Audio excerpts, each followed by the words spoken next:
Magandang umaga po. Muli ang inyong lingkod, si Chef Roy. Isa pong umagang maulan.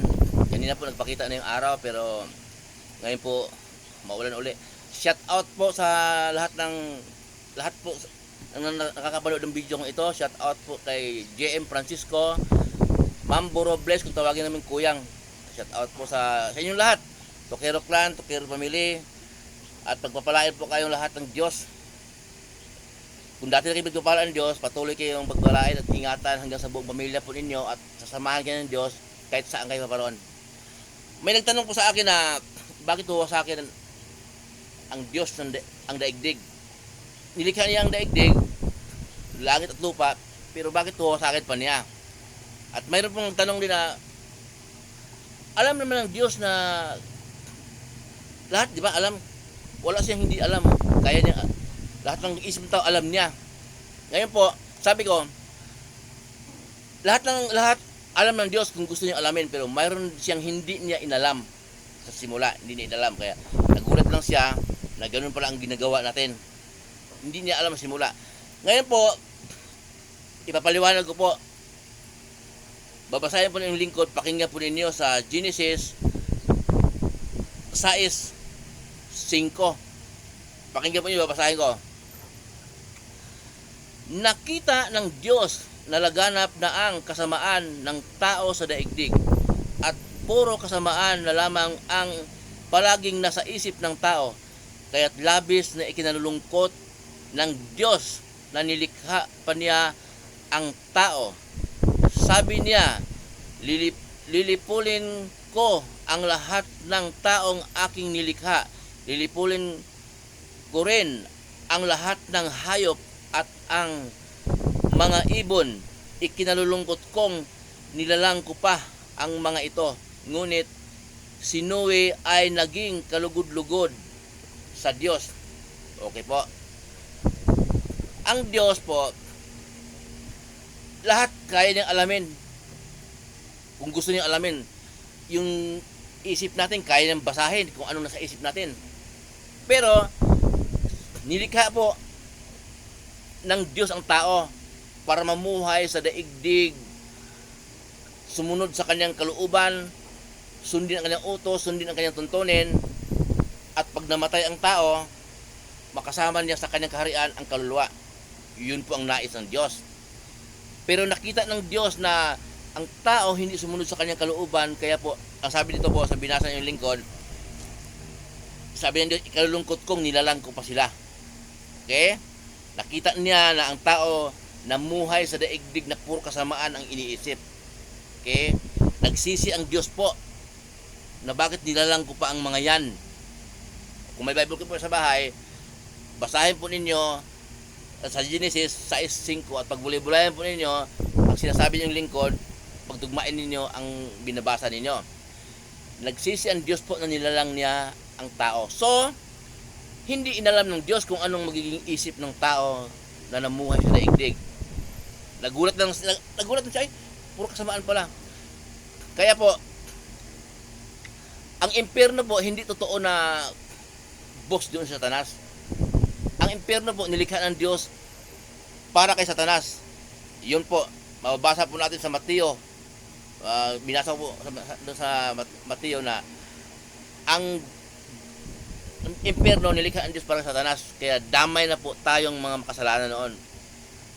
Na dapat yung Satanas lang yung impyerno, hindi po si Satanas ang boss ng impyerno po. Ang boss ng impyerno hindi Satanas. Hindi po totoo yung mga kwento na pag mga taong makasalanan sa impyerno ang magtutulak doon, mga alagad ng Satanas. Sila nga, sa kanila nga yung impyerno eh. Sila po ang unang ihuhulog doon. Damay na lang yung mga makasalanan ay hindi mananampalataya. Kaya po ganito, ang tanong po na ba't di ba alam ng Diyos ang isip ng tao? Ba't hindi niya na nagabayan? Hindi po, pinapili tayo ng Diyos kung saan ka. Mababasa po natin sa ibang, nasabi ko na po noon, pero kung hindi natandaan, sa ibang vlog ko po, sabihin ko na pinapili tayo ng Diyos kung saan ating gusto.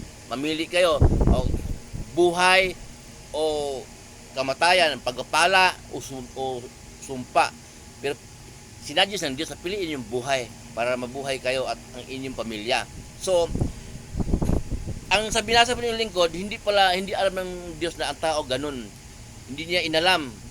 Pero nakita lang na puro kasamaan, nalungkot siya, kaya lilipulin niya ang mga tao, at buti na lang po mayroong isa po na naging kalugod-lugod sa kanya, matuwid, si Noe. Noong pong panahon ngayon, si Noe po, hindi po niya sinama sa kanyang galit.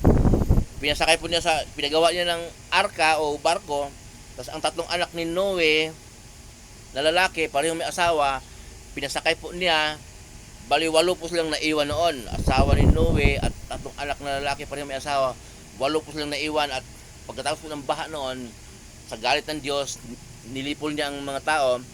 Sinabi niya kay Noe at sa mga anak ni Noe na humayok kayo at magpakarami sa daigdig, punuin niyo ang daigdig. Pagkatapos po noon, nakita pa rin ng Diyos na ang tao ay namumuhay sa kasamaan, hindi sumunod sa kanyang kalooban. Gumawa ang paraan ng Diyos dahil ang Diyos po ay pag-ibig. Maraming nagtanong sa akin, kung ang Diyos ay pag-ibig, ba't parusahan pa niya? Dahil po ang Diyos ay pag-ibig, gumawa siya ng paraan. Sinabi niya kay Moises na para mapatawad ang inyong mga kasalanan, sabihin mo sa mga tao na magkatay ng mga hayop, at ang dugo ng mga hayop na yan, hayop na walang kapansanan, iyon ang magpatawad sa kanyang mga kasalanan. Depende sa kasalanan, or kung malaki kasalanan, turo, kambing o kalapate na walang kapansanan. Ngayon po, hindi pa rin po nagiging epekto, kasi ang mga tao na mayayaman, sinadyang magkasala dahil may paghandog.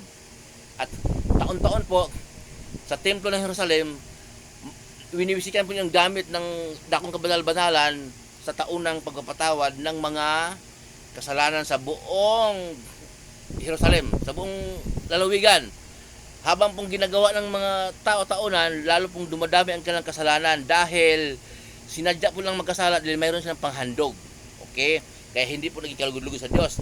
Dahil po ang Diyos ay pag-ibig, pinadala niya ang kanyang kaisa-isang anak na ating Panginoong Hesus. Kung sino mang sumasampalataya sa ating Panginoong Hesus ay hindi mapahamak kundi magkaroon ng buhay na walang hanggan. Nagkatawang tao ang ating Panginoong Hesus na Diyos siya, anak ng Diyos. Nagkatawang tao sa lupa upang magkaroon ng dugo, dahil ang dugo ng ating Panginoong Hesus ang panghuhugas sa ating kasalanan, ang panghuhugas sa ating karumihan. Hindi na dugo ng hayop, ni-reject na ng Diyos yon. Dugo na ng ating Panginoong Hesus. At ang turo ng ating Panginoong Hesus, siya ang ating pamumuhay araw-araw. Yun ang nais ng Diyos. Sinabi ng Diyos yon, galing sa langit mismo, nagsalita. Ito ang minamahal kong anak na lubos kong kinalulugdan, pakinggan ninyo siya. Sinabi ng Diyos yon. At nakita pa rin ng Diyos ang mga tao na ayaw sumunod sa turo ng ating Panginoong Hesus. Kaya hanggang ngayon po, nagpadala ang Diyos ng tao para maghayag ng kanyang salita. Binigyan niya ng kaunawaan sa isang lugar. Bibigyan niya ng kaunawaan ng taong yon, kung sino man ang gusto ng Diyos, na bibigyan ng kaunawaan para magsalita, ipangaral ang kanyang salita. Dahil ang Diyos po ay pag-ibig. Hanggang ngayon po, hindi tumigil ang Diyos na magpadala ng tao na sa lugar na yan para magsalita ng kanyang salita. Dahil ang Diyos po ay pag-ibig, na isang Diyos na lahat ng tao maligtas, pero ayaw pa rin ng tao. Kaya pagdating po ng paghuhukom, kung matagpuan tayong hindi mananampalataya sa ating Panginoong Hesus, doon mapupunta sa impyerno. Bakit? Kasi po ang langit po, banal ang Diyos, banal lang po ang makakaapak doon. Yun po, dahil po sa kasamaan ng mga tao, kaya wawasakin ng Diyos ang daigdig, pero papalitan naman niya ng bagong langit at bagong lupa. Nakalagay din sa Bible po yun, mababasa rin natin. At ang sinasabi, ang Diyos ay pag-ibig, yun po, hanggang wala pa yung paghuhukom, patuloy na nagpadala ang Diyos ng tao na maghayag ng kanyang salita, mga ngaral. Okay po? Kaya po, yun ang sagot mo sa tanong. Diyos ay pag-ibig. Hanggang ngayon, nagpadala ang Diyos ng mga tao na mga ngaral. At dahil po ang Diyos ay pag-ibig, kahit hindi mananampalataya, makita po natin na maraming pera, masagana sa buhay, nakakain ng maayos, ang mga babae, magbisyo, pero hindi mananampalataya. Pero hinahayaan ng Diyos. Kasi pa hindi pa dumating ang paghuhukom eh. Pag paghuhukom po, yun po ang impyerno, hindi ka mananampalataya eh. Kung mananampalataya ka, na si Jesus ang daan at ang buhay, yun, pupunta tayo sa kaharian niya, makakarian niya sa langit. Yun po ang kung nais pong mayroon pong nag-comment sa akin po, sa messenger kasi nag-comment kaya ayaw ko pong sagutin. Kung mag-comment po, dito po sa post ko ito, sasagutin po yung lingkod at huwag po kayong mag-alala. Ang pangsasagot ko po, mula po sa Biblia, hindi po pilosopo. Kumusta po kayo muli? Magandang umaga po muli ang inyong lingkod, si Chef Roy.